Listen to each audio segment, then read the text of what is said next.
ঠাকুর পুজো complete.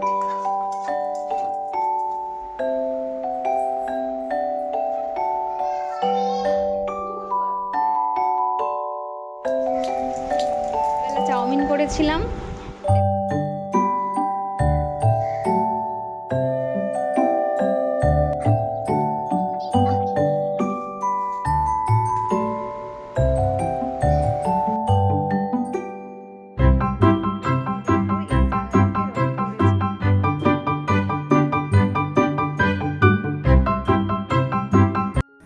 Hello everyone, good morning. কেমন আছো তোমরা সবাই? আশা করছি সবাই খুব ভালো আছো। আমি দীপা। আমরা একটা ছোট্ট পরিবারে তোমাদের সকলকে জানাই অনেক স্বাগত, অনেক ভালোবাসা। আজকের দিনটা হলো বৃহস্পতিবার, ঘড়িতে এখন 6:30 মতন বাজে। তো চলো আজকের ভিডিওটা এখান থেকে শুরু করছি। আশা করছি তোমাদের খুব ভালো লাগবে। তো চলো ভিডিওটা দেখতে থাকো। আমার কিন্তু ঘুম থেকে উঠে ব্রাশ করে নিয়েছি, এবার বাসি কাজকর্ম, রান্নাবান্না, টিফিন সমস্তটাই সারবো। তো চলো আর কি। আজকে কিন্তু সকালে আর ভাত তরকারি কিছু বানাবো না, ভাবলাম একটু হাক্কা নুডলস বানিয়ে দিই টিফিনে। এটা যেহেতু চিকুর পাপাও নিয়ে যাবে আর বাদ বাকিটা আমাদেরও হয়ে যাবে, আমাদের বলতে চিকুর আর কি। চিকু আবার এই নুডলসটা খেতে খুব পছন্দ করে, তো সেই জন্য ভাবলাম চলো বানিয়ে দিই, বেলার দিকে নয় কিছু একটা বানিয়ে নেব। আর এই যে হাক্কা নুডলসটা কিন্তু সব রকম সবজি দিয়েও ভালো লাগে, নর্মালও ভালো লাগে। তবে তো সবজি সেরকম ছিল না, নর্মালভাবেই বানিয়ে নিয়েছিলাম, আর খেতে কিন্তু তাও ভালো লাগছিল। তো এখানে দেখতে পাচ্ছ পেঁয়াজ আর ডিম ভালো করে ঝুড়ি ঝুড়ি করে ভাজা করে নিয়েছি, উপর থেকে একটু কাঁচা লঙ্কা দিয়েছি। আর এই হাক্কা নুডলসটা কিন্তু বেশিক্ষণ সিদ্ধ করতে লাগে না, হালকা সিদ্ধ করলেই কিন্তু খানিক বাদে দেখবি যখন তুমি এমনি নর্মাল জল দিয়ে ধুয়ে নেবে না, ফুলে একদম মোটা মোটা নুডলস হয়ে যায়। তো যার জন্য আর কি বেশি ভালো লাগে যেন এগুলো। আর নর্মাল যে আমরা নুডলস খাই তার থেকে কিন্তু এগুলো একটু আলাদা, যেমনি মোটা হয় আর তেমনি অনেকটাই লম্বা হয়। আমি যদিও ভেঙে ভালো করে সিদ্ধ করে নিয়েছিলাম। আর সকালে করে রান্না হয়ে গেলে না অনেক কিছুর উপকার আছে, যেমন ধরো সকালে রান্না বান্না হয়ে গেলে সকালের একটা বড় কাজ তো হয়ে যায়, বেলার দিকে তাহলে রান্না বান্না ঝামেলা করতে হয় না। এছাড়া চিকু ঘুম থেকে উঠলে না ওকে মোটামুটি ভাত দিতে পারি, ঘি আলু সিদ্ধ ভাত করে। চিকুকে মোটামুটি 3 বেলা কিন্তু ভাত দিতে পারি। মাঝে মধ্যে আমিও কিন্তু ভাতটা খেয়ে নিই, তবে সকালে কিন্তু আজকে তো সেটা আর হলো না, যেহেতু বৃহস্পতিবার, কাজ তো অলরেডি অনেক রয়েছে। হঠাৎ করে মনে হলো চলো টিফিন বানিয়ে দেবো। আর বৃহস্পতিবার মানে তো ঘর বাড়ি প্রত্যেকটা জায়গা পরিষ্কার করার একটা ব্যাপার থাকে, ভোরবেলা উঠে তারপর ঠাকুর পুজো করা, সব মিলিয়ে কিন্তু অনেকটাই সময় লেগে যায়। আগে তো চাউমিন একদমই বানাতে পারতাম না, বেশি করে সিদ্ধ করে নিতাম আর শুধু ভাবতাম চাউমিনটা কেন এরকম জাপ জাপ হয়ে যাচ্ছে, পুরো না সব জায়গায় পুরো লেগে যেত। আগে কি বাজে যে চাউমিন বানাতাম কি বলবো। তারপর থেকে যখন বুঝে গেছি যে চাউমিনটা অল্প সিদ্ধ করতে হয় তাহলে ভালো হয়, তারপর থেকে কিন্তু চাউমিন বানালে ভীষণ সুন্দর খেতে হয়, একদম কিন্তু দোকানের মতন আমি বানাতে পারি। সত্যি কথা বলতে চিকুর পাপাই মাঝে মধ্যে বলে, যেহেতু আমার ঘরে সমস্ত দোকানে যা যা সস ব্যবহার করে সেগুলো তো সমস্তটাই দিই, আবার যে সমস্ত সবজি ব্যবহার করে সেগুলোও দিয়ে দিই, সব মিলিয়ে কিন্তু দারুণ খেতে হয়। তবে আজকেরটা কিন্তু খুব হালকা ফুলকাভাবেই বানিয়েছিলাম, তাও কিন্তু খেতে খারাপ হয়নি, ভালোই লাগছিল।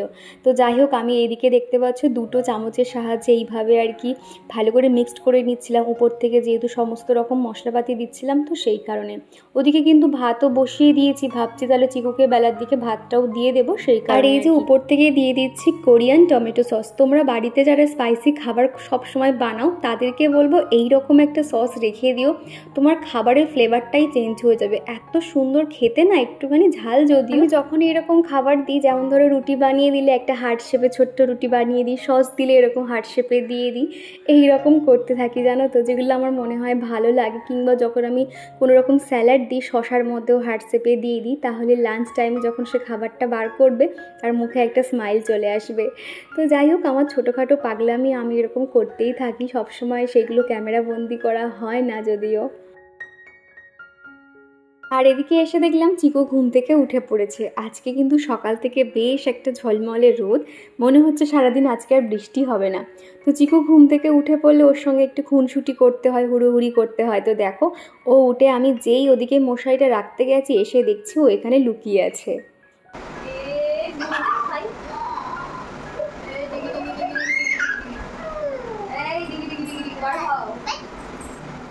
চিকু উঠলে এবার ওকে একটু ব্রাশ করিয়ে দেবো, ওর সকালের খাবার দাবার খাওয়াবো, এই রকম কাজকর্ম চলতেই থাকে। আর এখানে না বক্স জানালা আছে বলে অনেকটাই কিন্তু সুবিধা হয়, ভেজা জামা কাপড়গুলো না এখানে মেলে দিতে পারি। আর এদিকে তো চারিদিকে গাছপালা, এত সুন্দর ঠান্ডা হাওয়া আসে না, রাত্রিবেলা মাঝে মধ্যে বৃষ্টি না হলে জানালা খুলে রাখি, বেশ কিন্তু ঠান্ডা হাওয়া আসে। তো যাই হোক, জামা কাপড়গুলো আগের দিনকে মেলা ছিল, সেগুলো সমস্তটা শুকিয়ে গেছে, ভাবছি একটু পরেই তুলে নেব। আর এদিকে এখন এই যে দেখো বিছানাটা পরিষ্কার করে নিচ্ছি। আর চিকু ঘুম থেকে উঠলে না মানে সহজে বিছানা থেকে নামতে চায় না, তো দেখো সেই জন্য ওকে ব্রাশটা মানে হাতে দিয়ে দিয়েছি। আর এখন যেহেতু একা একা ব্রাশ করতে পারে, খুব একটা অসুবিধা হয় না, ও ওর মতন ব্রাশ করে নেয়। আর মুখ ধোয়ার সময় আমি তো আবার শেষে ব্রাশ করিয়ে দিই। তারপরে আর কি বিছানাটা ঝেড়ে নিচ্ছি। আর পাশের বাড়িতে একটা জেঠিমা আছে, চিকুকে কিন্তু খুব ভালোবাসে, যখনই চিকুকে দেখে 3-4টে করে পেয়ারা দিয়ে দেয়। চিকুর জন্য কিন্তু আমাদেরও ভালো পেয়ারা খাওয়া হয়ে যায়। সত্যি কথা বলতে গাছের ডাসা পেয়ারাগুলোর টেস্টই আলাদা, জানো তো। মাঝে মধ্যে উনি লেবুও দেয়, তবে আজকেও কিন্তু 3টে মতন পেয়ারা দিচ্ছিল আর লেবু দিচ্ছিল। তবে লেবু যেহেতু ঘরে আছে 1 ঝুড়ি পাতি লেবু, তো আমি বললাম জেঠিমা লেবুটা দিতে হবে না, তুমি না পেয়ারাটা দাও। তো বলে ওই পেয়ারাটা পাঁচিলে রেখে দিয়েছিল, আমি এবার নিয়ে এলাম।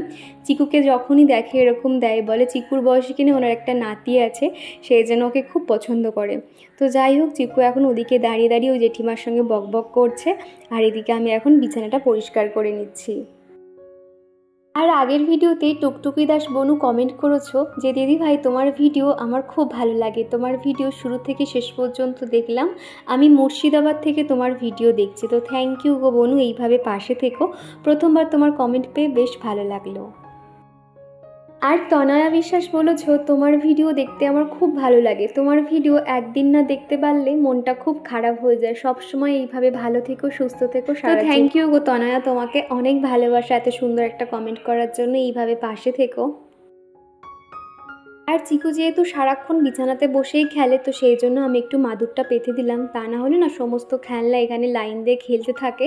আর দুপুরে শুই তো তখন এটা ধুলো ধুলো হয়ে যায়, ঠিক ভালো লাগে না। তো মাদুরটা পাতা থাকলে কি হয়, ওখানেই খেলাধুলো করলো, আবার দুপুরে শোয়ার সময় মাদুরটা সরিয়ে রাখলেই হয়ে যায়। তো দেখলে এরপরে ওর ব্রাশ করা হয়ে গেছে, আমাকে এসে বলছে যে মা হয়ে গেছে। কিন্তু আগের থেকে এখন একটু লম্বা হয়ে গেছে, জানো তো। চিকু কিন্তু প্রথম যখন এখানে এসেছিল অতটা কিন্তু থাই পেতো না, মাথা পর্যন্ত ছিল। এখন কিন্তু মুখ উঁচু করলে থুতনি পর্যন্ত হয়, তো খুব একটা কিন্তু চেয়ার লাগে না, মুখটা ভালোভাবে ধুয়ে দিতে পারি। তো ওদিকে দেখতে পেলে চিকু কিন্তু এখন ফ্রেশ করিয়ে দিয়েছি, মুখ টুক ধুয়ে নিয়েছে। আর চিকু ঘুম থেকে উঠলেই কিন্তু এরকম 1 গ্লাস জল দিয়ে দিই। আমার কোনো একটা বন্ধু জানতে চেয়েছিল চিকু সারাদিনে কত গ্লাস এরকম জল খায়।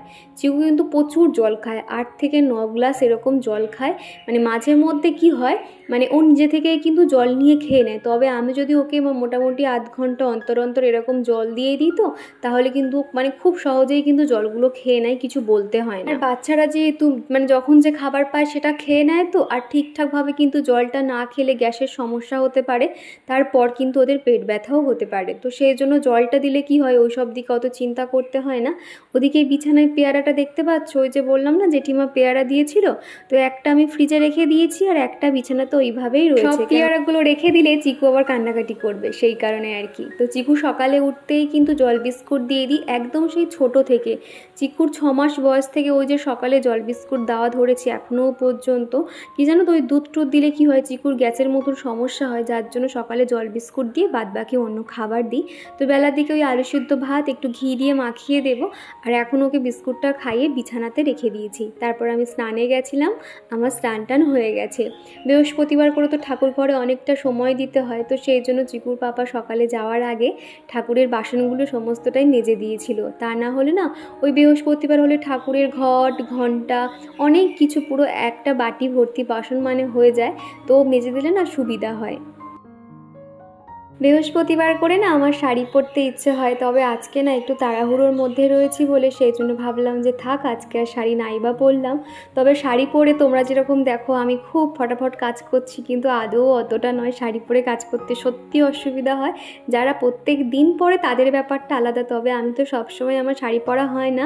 তবে না আমার একটু দেরি হয়ে যায়, নিজে যেরকম নাইটি বা যে কোনো টপ প্লাজো পরলে যেরকম ঝটপট আর কি ঘুরে ফিরে হাত ফাত ছুঁড়ে কাজ করা যায়, শাড়ি পরে যেন সেটা ঠিক হয় না। তো সেই জন্য আমি আজকে আর শাড়ি পরতে পারলাম না। তো যাই হোক, আজকে দেখো আলপনা দিয়েছি, অনেক দিন বাদে আর কি আলপনাটা দিলাম।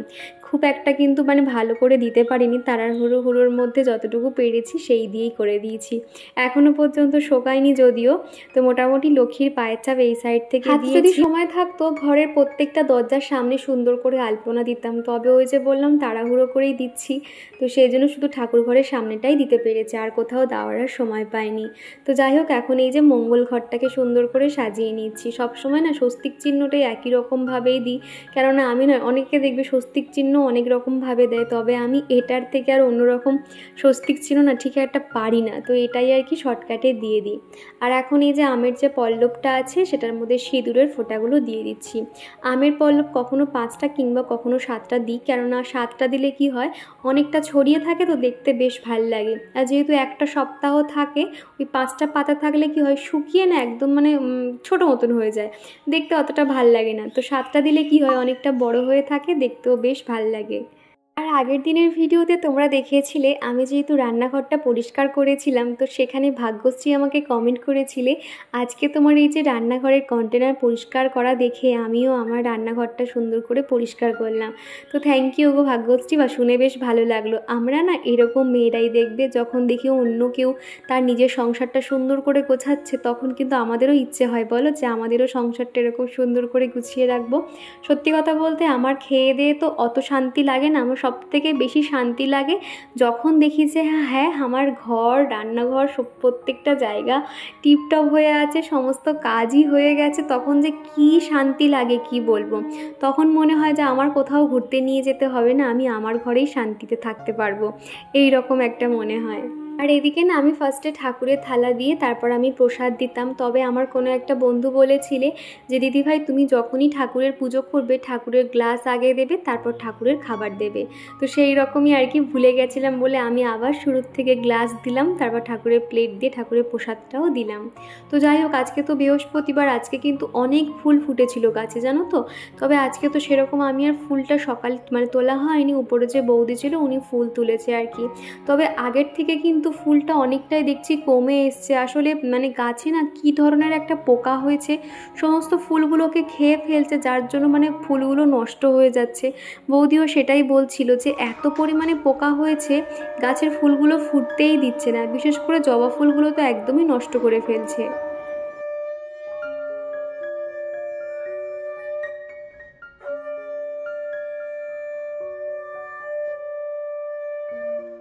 আমার কোনো একটা ভিডিওতে রাখি খান আমাকে কমেন্ট করেছিলে আচ্ছা তোমার ঠাকুর ঘরে যে রূপময়ী মায়ের ছবি রয়েছে ওনাকে তুমি প্রতিদিন কিভাবে পুজো করো। প্রথমেই বলি আমি তো ওনাকে ভীষণ মানি, ওনার অনুষ্ঠান আমি ইউটিউবে সবসময় দেখি, ইউটিউবে ফেসবুকে ইনস্টাগ্রামে আমি নর্মালি বাদবাকি ঠাকুরের যেভাবে পুজো করি ওনাকেও ঠিক সেইভাবেই করি। তবে কোনো স্পেশাল দিনে যখন উনি বলে দেয় যে আজকে দিনটা খুব শুভ বা কিছু, তখন আমি ঠাকুরের একটা আলাদা করে সন্দেশ দিয়ে দিই বা একটু ফুল দিয়ে ঠাকুর পুজো করি, এইভাবেই করি, আদার্স কিন্তু কোনোভাবে না। আজকে যদিও খুব একটা বেশি ফুল দিয়ে সাজাতে পারিনি, ওই যে কয়েকটা গাছে ফুল হয়েছিল আর গাঁদা ফুল দিয়েই আমার ঠাকুর ঘরটা সাজিয়েছি। দেখতে ঠিক কেমন লাগছে অবশ্যই কমেন্ট করে জানিও। ঠাকুর পুজো কমপ্লিট, তো তুলসী মঞ্চকে ধূপটা দিয়ে এলাম। আর আজকে কিন্তু অনেক দিন বাদে একটা ঝলমলে আকাশ বলতে পারো, সকাল থেকে কোনো রকম বৃষ্টি নেই। এই 2-4 দিন যে পরিমাণে বৃষ্টি হয়ে গেল, আজকে না সমস্ত জামা কাপড়গুলো ভাবছি রোদে দেবো আর কি, সব আধ শুকনো হয়ে রয়েছে। তবে এখানে না বেশি মেলার জায়গা নেই, খুব অল্প জায়গা আর কি, তাও এইটুকুনিতে আমি মানে যতটুকু পারবো ওই সামটুকু আর কি মেলে দেবো। তো চলো ভিতরে যাই।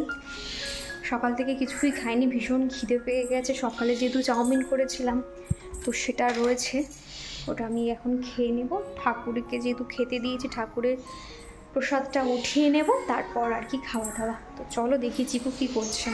বেলা চাউমিন করেছিলাম, দেখো আমি বলছি এটা ওকে দেবো না, ও তখন শুরু করে দিয়েছিল, দেখেছো? এটা কার? আমি আমি ঝাল হয়েছে ও গুল্লু? ভালো হয়েছে? কেমন হয়েছে বলো একটুখানি, ওই দেখো কেমন হয়েছে বলো, ভালো হয়েছে? দিন বাদে দেখো এই জানালাতে রোদ পড়েছে, তা না হলে সারাক্ষণ শুধু বৃষ্টি আর ঘর টর পুরো অন্ধকার হয়ে থাকতো। দেখো কত সুন্দর রোদ চলে এসছে দেখো। আর পপি বিশ্বাস আমাকে বলেছিলে, দিদিভাই তোমার রান্নাঘরে যে কন্টেনার সেটটা আছে সাদা কালারের 7 পিস সেট, ওই কন্টেনারগুলোর লিঙ্কটা দাও না দিদিভাই। তুমি আগের দিন ভিডিওতে বলেছিলে ফ্লিপকার্টে সার্চ করলে পেয়ে যাবে, কিন্তু আমি সার্চ করেছি 1 পিস দেখাচ্ছে, কোনো 7 পিস সেট পাচ্ছি না। প্লিজ কন্টেনারের লিঙ্কটা দাও, অনেক রিকোয়েস্ট করেছে দিদিভাই দেখলাম। তো প্রথমেই বলি তুমি এগুলো না মানে ফ্লিপকার্টে নাও পেতে পারো, কেননা আমি যখন নিয়েছিলাম তখন পেয়েছিলাম। আমি নিজেও এইটার পাচ্ছি না, লিঙ্কটা পাই অবশ্যই শেয়ার করে দেবো। এছাড়া তুমি ফ্লিপকার্টে দেখবে আরও অনেক সুন্দর সুন্দর কিন্তু অনেক কালারের তুমি পেয়ে যাবে। তবে সাদা কালার তো দেখতে ভালো লাগে, তবে একটু ময়লা পড়লে কিন্তু খুব চোখে পড়ে। তুমি কিন্তু অন্য কালারও নিতে পারো, দেখবে স্কাই কালারের আরও আছে সুন্দর সুন্দর, সেগুলোও কিন্তু বেশ ভালো লাগে। আর এরই মধ্যে আমি রান্নাঘরের সমস্ত কাজকর্মগুলো সেরে নিয়েছি, আমার রান্নাবান্নাও কমপ্লিট হয়ে গেছে। আর তারপরে দেখো রান্নাঘরটা পরিষ্কার করে নিচ্ছি। প্রতিদিন কিন্তু হালকা হাতে আমি রান্নাঘরটা এইভাবে পরিষ্কার করে থাকি। চলো রান্নাঘরটা পরিষ্কার করতে করতে আমার কিছু বন্ধুদের নাম নেওয়া যাক। প্রথমে কমেন্ট করেছে অনিন্দিতা খান, রিয়া রয়, রাজিয়া মুখার্জি, মিতা রয়, পপি বিশ্বাস, বিশ্বজিৎ আইডি থেকে নেহা কমেন্ট করেছে, প্রিয়াঙ্কা কমেন্ট করেছে, ভাই মমতা বিশ্বাস, মিতালি দে, পপি বিশ্বাস, ডালিয়া, কাকলি চক্রবর্তী, টুম্পা কুম্ভকর, পূজা মল্লিক, সুস্মিতা। তো আমার সকল বন্ধুদেরকে জানাই অসংখ্য ধন্যবাদ এইভাবে আমার পাশে থাকার জন্য। তোমাদের কাছে একটাই চাওয়া, এইভাবে আমার পাশে থেকে যেও। তো বাদবাকি আর যাদের নাম বলতে পারলাম না, নেক্সট ভিডিওতে অবশ্যই বলবো, যেহেতু একটা ভিডিওতে না সবার নাম বলা তো সম্ভব নয়, সেই কারণে আর কি। সকালের তো এই রোদটা দেখে তো ভীষণ খুশি হয়ে গেছিলাম। টানা এক নাগাড়ে যে হারে বৃষ্টি হচ্ছিল না, সত্যি আর নিতে পারছিলাম না। সকাল থেকে রোদটা দেখে ভাবলাম হয়তো আর বৃষ্টি হবে না, তবে দুপুর থেকে কিন্তু আবার সেই বৃষ্টি শুরু হয়েছিল, মেঘলা মেঘলা ওয়েদার। আর বিকেল থেকে তো ঝিমঝিমিয়ে বৃষ্টি শুরু হয়ে গেছিল। ভাবলাম একটা দিন হয়তো সকালে একটু রোদ দেখে মনটা ভালো হয়ে গেছিলাম, বালিশগুলো রোদে দেবো, সেটা আর হলো না। তো যাই হোক, এদিকে কিন্তু তোমাদের সাথে কথা বলতে বলতে আমার রান্নার পরে রান্নাঘরটা একদম পরিষ্কার হয়ে গেছে। আর রান্নাঘরে যে কাপড়গুলো প্রতিদিনই ব্যবহার করা হয়, ওই টাইলসগুলো মোছার জন্য কিংবা সেলফগুলো, এগুলো না প্রতিদিন একটু সার্ফ জলে কেচে নিতে হয়, তাহলে অতটা তেল চিটচিটে ভাব হয় না, আর একটা বাজে গন্ধও হয় না। তো দেখো তারপর আমি এগুলো খুব ভালোভাবে কিন্তু ভালো করে কেচেও নিয়েছি। আর রান্নাঘরে জানালা থেকে বেশ ঠান্ডা হাওয়া হয়, তো ওখানে মেরে দিলে বেশ ভালো শুকিয়েও যায়। আর মিতা বলেছিলে, দীপা তোমার ঘরে একটা বেলফুলের গাছ ছিল না, সেই বেলফুল গাছটা কি হলো? বেলফুল গাছটা ঠিক এই সময় কিনেছিলাম, আগের বছর আর কি। গাছটা না কিভাবে যে মারা গেল বুঝতে পারলাম না। হঠাৎ করে দেখছি সমস্ত পাতাগুলো ঝরে গেল, হলুদ হয়ে যাচ্ছিল। তো এইভাবেই গাছটা মারা গেছিলো গো, গাছটাকে আর বাঁচাতে পারিনি। তো তারপর থেকে না আমি এরকম ফুল গাছ ঘরে খুব একটা লাগাই না, মোটামুটি ইনডোর প্ল্যান্ট যেগুলো বিশেষ একটা যত্ন নিতে হয় না, সেইগুলোই এখন রেখেছি। তুমি যে বেলফুলের গাছটার কথা বলছো, ওটা আমি সেই বারাসাত থেকে বয়ে বয়ে এনেছিলাম, সাথে আরও অনেক গাছ এনেছিলাম, তবে একটা কোনো গাছকে বাঁচাতে পারিনি। তখন তো আগের ওই বাড়িতে থাকতাম, মানে প্রথম বাড়িতে তোমরা দেখেছিলে। তো সেখান থেকেই আর কি না আমি ভেবেছি যে না, আমি ফুল গাছ আর লাগাবো না। সত্যি আমি যত্ন করতে পারি না বলেই হয়তো গাছগুলো মরে গেছিলো, এই কারণে আর কি। তো ওদিকে আমার রান্নাঘরের কাজ কমপ্লিট, আর এখন এই যে ঘর বারান্দাগুলো ঝাঁট দিয়ে দিচ্ছি। সেই সকালে যখন ঘর ঝাঁট দিয়ে ঘর মোছা হয়েছিল, বেলার দিকে দেখবে একটুখানি হলেও কিন্তু ধুলো থেকে যায়, তো সেই জন্য বেলার দিকে একটু ঝাঁটটা দিয়ে দিই। আর যখন বেলার দিকে সময় পাই না, নয় ওই বিকেলের দিকে কিংবা রাতে শুতে যাওয়ার আগে মোটামুটি ঘরে দিনে 2 থেকে 3 বার ঝাঁটটা দিলে কি হয়, ঘর বারান্দা কিন্তু একদম পরিষ্কার থাকে। প্রথম যখন আমার সংসার জীবন শুরু হয়, তখন তো নর্মালি সকালে রান্না করে নিতাম, আর সারাদিন শুধু শুয়ে বসে ফোন ঘেঁটেই কাটাতাম, আর ঘর বাড়ি নর্মাল ঝাঁট দিতাম, এত তো কাজকর্ম করতাম না। তখন মনে হতো যে কোনো কাজ নেই, সময় কাটতো না। তখন ফ্যামিলির সবাইকে ফোন করতাম একে একে, কী করবো, সারাদিন তো শুয়ে বসে থাকতাম। কিন্তু যখন থেকে সংসারের প্রতি একটু একটু করে মায়া জন্মালো, মানে যখন আর কি চিকু হলো না, তো তারপর থেকে কিন্তু আমি আস্তে আস্তে, বিশেষ করে চিকু হওয়ার পর থেকে, ওই যে ওকে অত ছোট বাচ্চাকে যে আমি একা সামলাতে পারবো, আমাদের বাড়িতে তো কেউ কখনো ভাবতে পারেনি যে আমি একা হাতে ওকে এইভাবে সামলাতে পারবো। যেহেতু প্রথম এখানে এসেই আর কি আমার প্রেগনেন্সি জার্নি শুরু হয়েছিল, তাও তখন চিকুর পাপা কিন্তু আমাকে সামলে নিয়েছিল। কিন্তু তারপরে যখন আমার আস্তে আস্তে সমস্তটাই আর কি মানে চিকু হওয়ার দিন এগিয়ে আসে, তারপরেও কিন্তু আমি কিছু করতে পারতাম না। তাও চিকুর পাপা অনেক হেল্প করতো, তাও আমি ওই সময় পর্যন্ত কিন্তু আমি নিজে হাতে রান্না করতাম। অনেকটা আর কি কষ্ট করতে হয়েছে আর কি ওই সময়টা, যেহেতু সেরকম কেউ ছিল না, সবাই আসতো ঘুরে যেত 1-2 সপ্তাহের জন্য। সবার তো নিজস্ব সংসার রয়েছে, বেশি দিন তো থাকতে পারতো না। আমার মা, শাশুড়ি মা প্রায় সময় আসতো। তারপর কিন্তু যখন আমার চিকু হয় তখন আমার মাও এসেছিলো, শাশুড়ি মাও এসেছিলো, এসে আমার সাথে আর কি ছিল। তারপর যখন চিকু মানে 1-1.5 মাস হয়ে যায়, মানে ওই 2 মাস মতন বয়স হয়, তারপর থেকে আমি চিকুকে একা হাতেই কিন্তু সামাল দিয়েছি। তখন কিন্তু অনেকটা অসুবিধা হতো, কান্নাকাটি করতো, কোনো কাজ করতে পারতাম না।